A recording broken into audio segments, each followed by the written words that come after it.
आज सुबह fitness morning में आप सभी का स्वागत है। सब लोग अपने लिए एक जोरदार क्लैपिंग कीजिए कि आज सुबह सुबह आ गए आप लोग। तो आज हमारे बीच बहुत ही अच्छे हेल्थ कोच हैं, डॉक्टर सुनील सर। तो आज हम लोग उनसे जानेंगे कि कैसे हम स्वस्थ रह सकते हैं।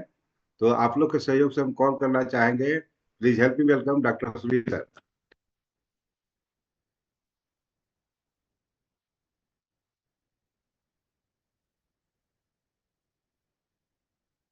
म्यूट है sir. Okay sir, thank you. आप सभी को इस गुड मॉर्निंग सेशन में डॉक्टर सुनील पुरेनी की ओर से बहुत बहुत धन्यवाद। जैसा कि हम लोगों ने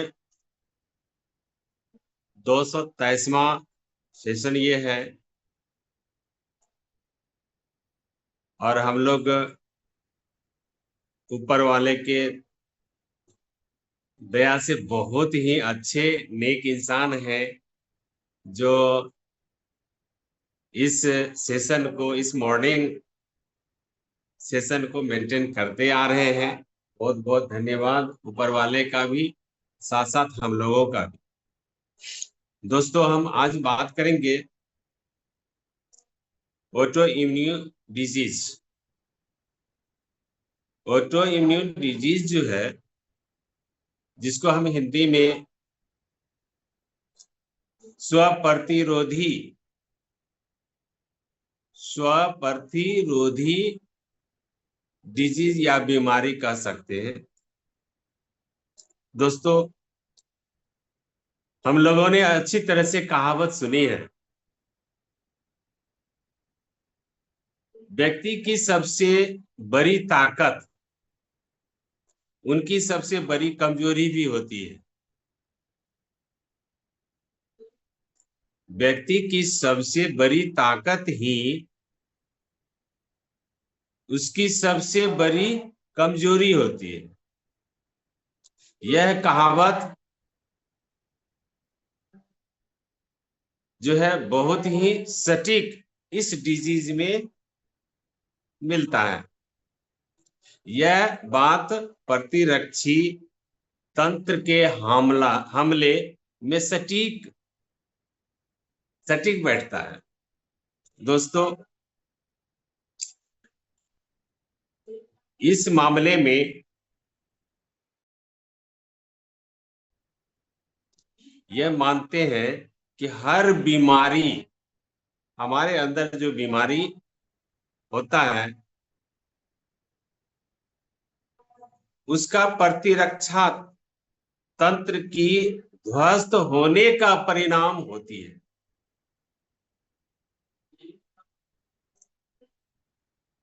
यानी प्रतिरक्षी तंत्र जो होता है, उसके ध्वस्त होने का परिणाम जो होता है, उस वजह से हमारे अंदर परेशानियां होती हैं। लेकिन स्वप्रतिरोधी बीमारियां के अनेक मामले, अनोखे मामले में यह प्रतिरक्षी तंत्र सामान्य कोशिकाओं, जिसे हम सेल कहते हैं, सामान्य कोशिकाओं और ऊतकों पर हमला शरीर के सबसे बड़ा दुश्मन बन सकता है।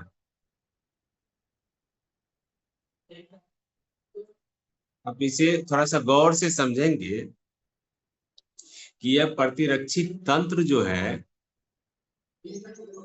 हमारे सामान्य कोशिका और ऊतक पर हमला करके शरीर का सबसे बड़ा दुश्मन बनता है। यदि ये जोर पर हमला करता है तो इसे हम रूमेटाइटिस अर्थराइटिस भी कहते हैं।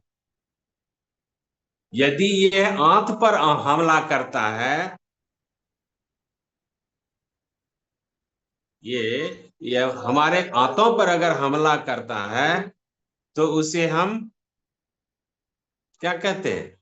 अल्सर कहते हैं, कोलोन कहते हैं।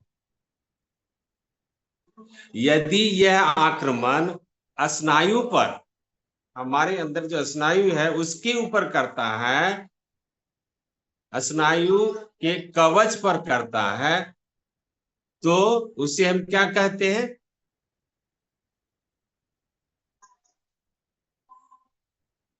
अल्सर।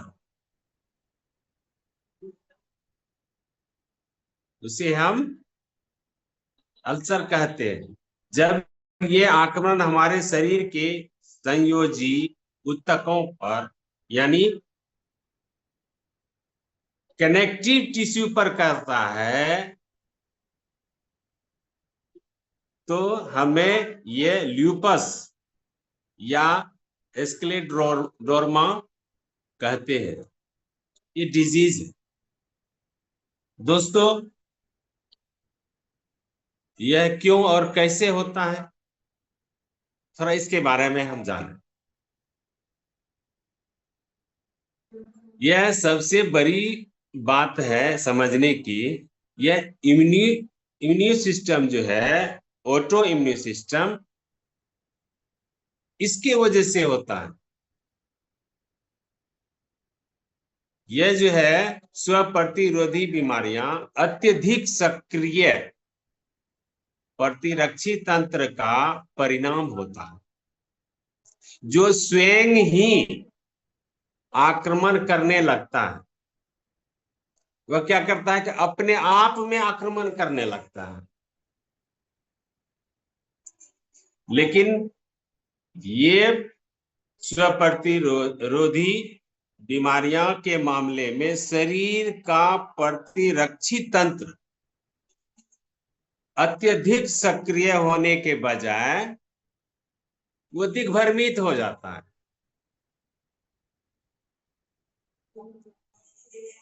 वो क्या होता है? वो दिग्भ्रमित होता है। उसको क्या करना चाहिए और क्या नहीं करना चाहिए, इसमें दिग्भ्रमित हो जाता है, और वो अपने मूल काम को, यानी उसका काम है हमारा रक्षा करना, हमारे ऑर्गेन पार्ट को, हमारे टिश्यूज को, हमारे अंदर सेल को, कोशिकाओं को, उसका काम है रक्षा करना। लेकिन वह जब दिग्भ्रमित हो जाता है तो वह हमारे अंदर कुप्रभाव करने लगता है। ठीक, वो हमारे अंदर क्या करता है? वो उसका काम है कि बाहरी तत्वों को मारना, बाहरी जो हमारे अंदर आकर के वो खिलाफ करे, वो इम्यून सिस्टम को बिगाड़ दे, उसको हटाने का काम है। लेकिन वो हटाने के बजाय वो अपने अंदर ही आक्रमण करने लगता है। तो प्रतिरक्षी तंत्र स्वयं के शरीर पर आक्रमण क्यों करता है, यही बात है। यह वास्तव में कोई नहीं जानता है, लेकिन अनेक शोधकर्ताओं ने ये माना है कि ऑक्सीडेटिव तनाव न सिर्फ प्रत्येक स्व प्रतिरोधी बीमारियों का मुख्य कारण है, बल्कि ये जो है हमारे अंदर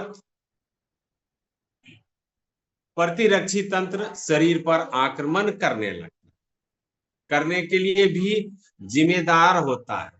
ये आक्रमण करने का जिम्मेदार होता है। दोस्तों,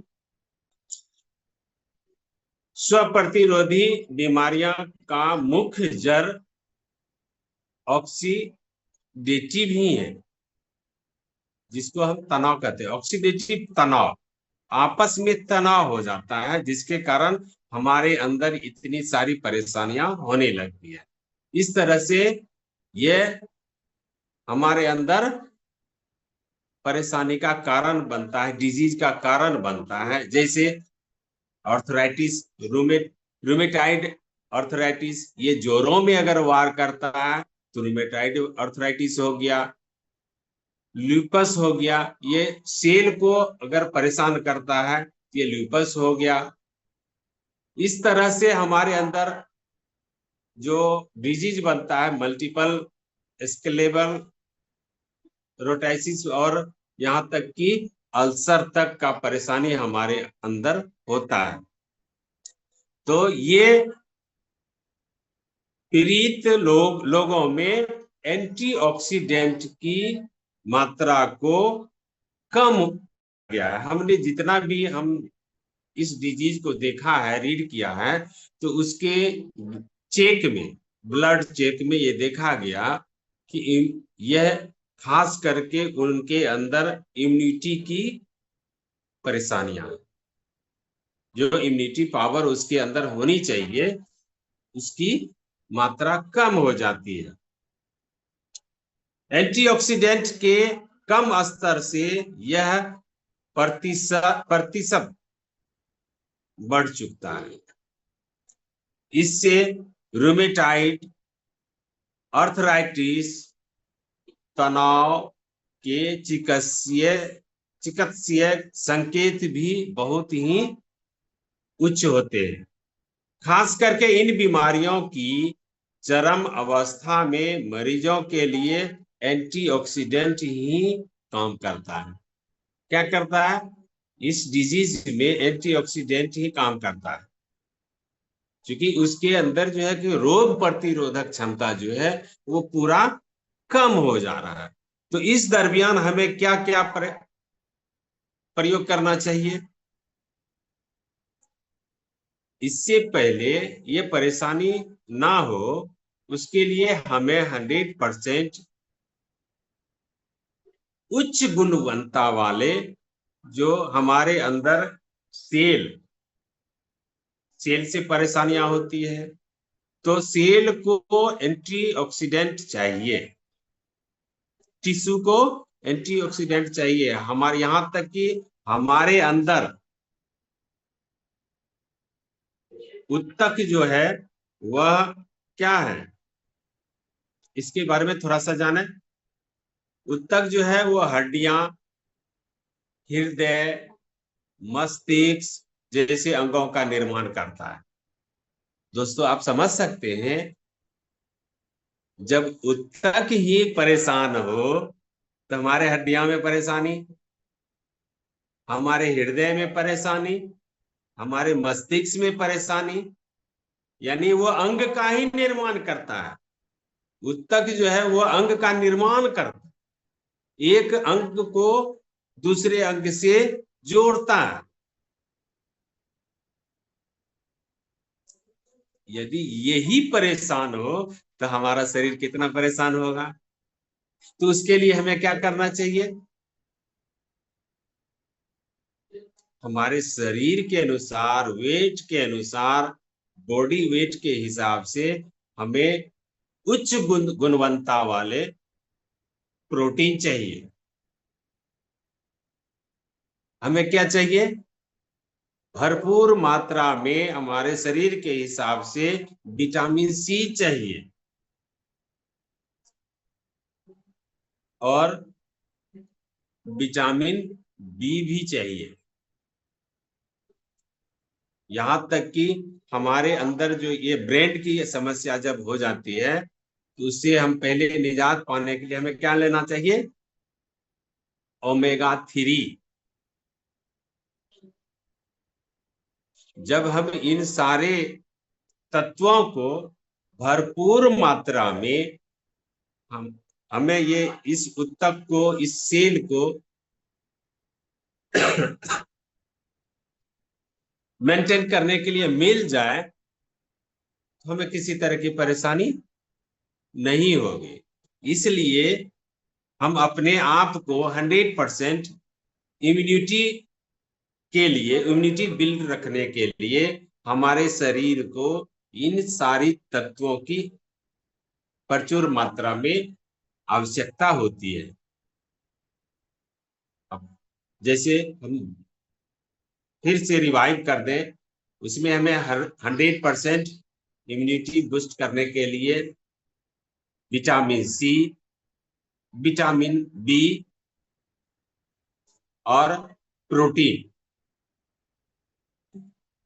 और उसके पहले अभी हम लोग अक्सर सुनते हैं कि गटर गटर को ठीक करने के लिए प्रीबायोटिक जो है वो कम से कम पर डे सुबह में जरूर लें, ताकि हमारे गुड बैक्टीरिया को वो प्रोत्साहित कर बैड बैक्टीरिया को हटावे।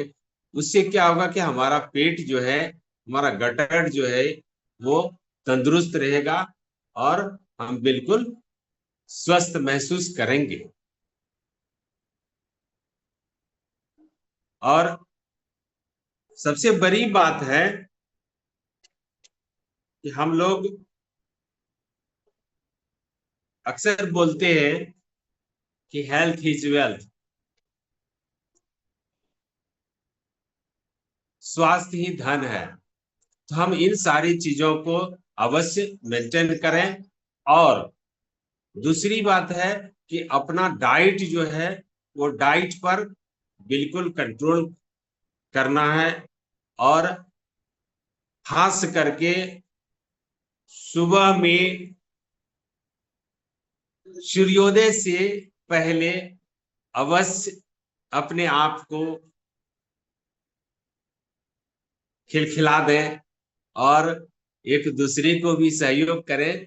चूंकि सुबह का जो वॉक है, मॉर्निंग वॉक है, सुबह का जो सेशन है हमारे लिए वरदान है, हमारे शरीर के लिए वरदान है, गॉड गिफ्टेड है। इसलिए सूर्योदय से पहले जरूर हम लोग जगें, बिछावन छोड़ दें और अपने मेंटेन के लिए ये सारे निर्धारित समय को मेंटेन करें।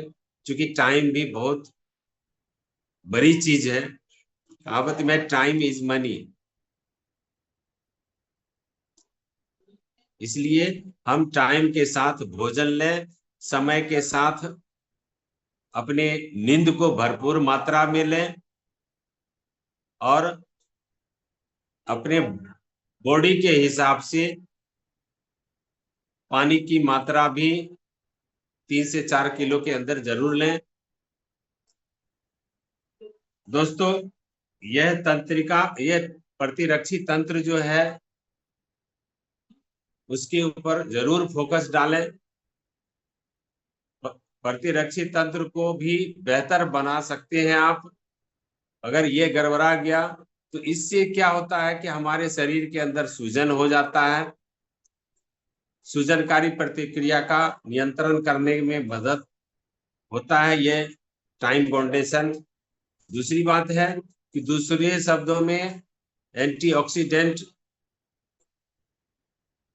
ऑक्सीडेटिव तनाव को नियंत्रण कर इस पूरे चक्र को हम रोक सकते हैं।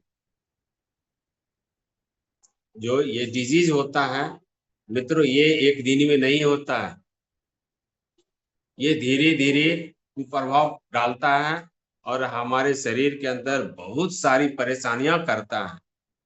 क्योंकि हम लोगों ने